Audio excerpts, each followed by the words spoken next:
आपलं गाव रामनिंग झालं यमनबाई बाळकृष्ण दळवी.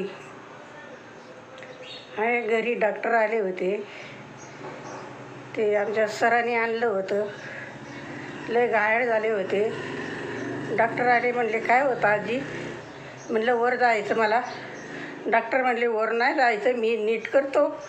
मग दुसऱ्या दिवशी ट्रीटमेंट घेतली. मग खूप फरक पडला. आज 14 दिवस झाले. 80-90% फरक पडला. आणि मग जून चालू केलं, काम बीम करायला लागले, भांडे बिडे पण घासायला लागले, व्यवस्थित चालायला पण लागले. हां आजी, तुम्हाला काय काय त्रास होत होता? त्रास काय होत होता तुम्हाला? 35 वर्ष झाले.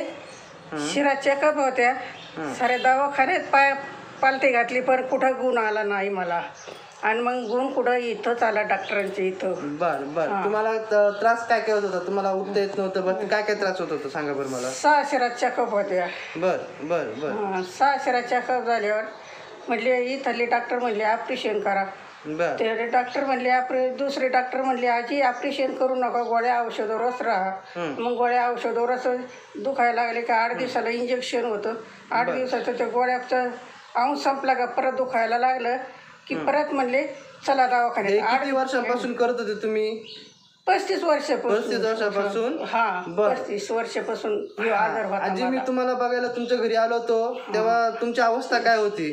फार जायची बारी आली होती. बरं तुम्हाला बसता येत होतं का? बसता येत नव्हतं, चालता येत होतं? चालता येत नव्हतं. बरं हा ना, असं चक्कर यायची, चक्कर येऊन पडायची बी एखाद्या बारीला. बरं तुम्ही पडलेले पण आहात? हा. तुम्ही जेवण कधीपासून सोडले? जेवण 15 दिवस झाले. 15 दिवसापासून जेवत नव्हते. मी यायच्या आधी 15 दिवसापासून तुम्ही जेवण सोडलं होतं? जेवण सोडलं होतं. ते जेवण बघितलं का असं मला वाटतं फेकून द्यावं. चहा सुनाने करून आणला की असं वाटतं चहा ओतून द्यावा. बरं का बरं वाटायचं तुम्हाला? कारण का हा पोटामध्येच कसं तरी व्हायचं. या शिरा एकदम उठून द्यायना आणि बसून द्यायना. आता काय करायचं? आणि हा जास्त त्रास कधीपासून चालू झाला? ज्यांना तुम्ही उठून बसणं अशक्य झालं होतं, किती दिवस झाले? आज 14 दिवस झाले. नाही उठता बसता येत नव्हते. हा त्रास कधीपासून चालू झाला? आता मी जेव्हा याच्यात किती दिवस आधीपासून चालू झाला होता? तुम्हाला उठता पण येत नव्हतं?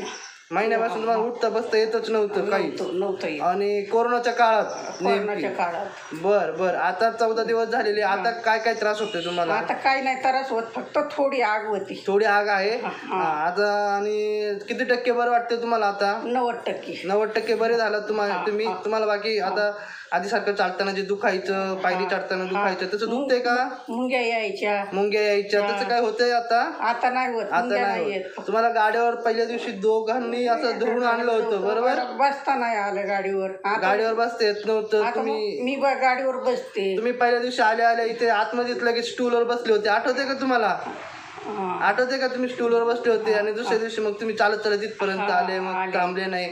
तुम्हाला दम पण लागायचा बरोबर? आता लागतोय दम? नाही लागत आता दम पण नाही लागत. आता तुमचं मांडीचं दुखणं पण नाही, पाय पण दुखत नाही, कंबर दुखायची खूप, हालता येत नव्हतं, झोपता पण येत नव्हतं नीट. या कुशीवर तर झोपताच येत नव्हतं. या कुशीवर झोपून पण खवाटा पण जाम झाला. जेव्हा खवाटा जाम झाला होता, तो खवाटा पण आपण नीट केलाय. आता खवाटा दुखतोय का?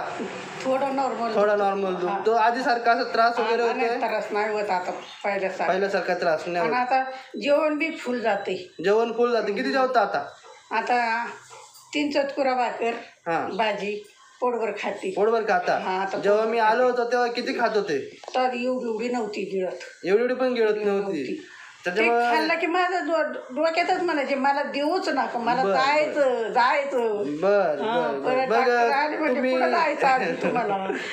तुम्ही आता मस्त खायला लागले, काम करायला लागले. तुमची सूनबाई नातू खुश का? हा खुश. आधी दुःखी होते सगळे? सरला दुःखी होते माझ्या हिशी. सर पण दुःखी होते. आता सगळे खुश आहे? आता कोणाला काही त्रास नाही ना? नाही सगळे खुश. बरं. तेच आता तुम्हाला काय वाटतं? सरांनी तुम्हाला इथे बरोबर योग्य रस्ता दाखवला म्हणून तुम्ही बरे झाले. नाही तर तुम्ही गोळ्यात खात राहिले असते 35 वर्षापासून जे खात होते. इथे आल्यावर काही गोळ्या औषधं इंजेक्शन दिलं का मी? नाही. मग काय कशाने बरे झाले तुम्ही? तुमचं याने बरे झाले. व्यायाम आणि मशीनने बरे झाले. नाही तर तुम्हाला असं वाटलं होतं एक तर ऑपरेशन नाही तर वर जायचं वर जायचं लय ध्यान होत. वर जायचं ध्यान होतं. आता जायचं का वर? आता वर जायचंय का? आता तुम्ही केलं ना आता काय नीट आता व्यवस्थित झालं ना? आता मस्त काम करा वगैरे. तुम्हाला वाटतं का तुमच्यासारखे अजून भरपूर जण असतील त्यांनी पण इथे येऊन बरं व्हावं असं काय आहे का तुमच्या भावना? आमचा शिवम आहे ना त्याचा मामाचं दुखतं इथं. मामाचं दुखते पाटण. त्याला पाठवणार आहे. त्यांना पाठवणार आहे का? अरे वा वा. म्हणजे तुम्हाला असं इथे जेवढे तुम्ही जेवढ्यांना भेटले त्यांना फरक वाटतोय का? कोणाला फरक नाही असं काही कोणी आढळलं तुम्हाला? नाही. म्हणजे सगळ्यांना फरक पडतो इथे हा ना? मामाला पाठवणार आहे त्याला आता. ओके धन्यवाद आजी. ते कंपनीत कामाला जातो ना. मग त्याला सांगणार आहे. त्याची बहीण पण म्हणली आता तुम्ही क्लिअर झाले ना दीपकला परणी. म्हणलं नाही ना. मीच म्हणलं दीपकला घेऊन जा तिथं. चालेल. ओके धन्यवाद आजी.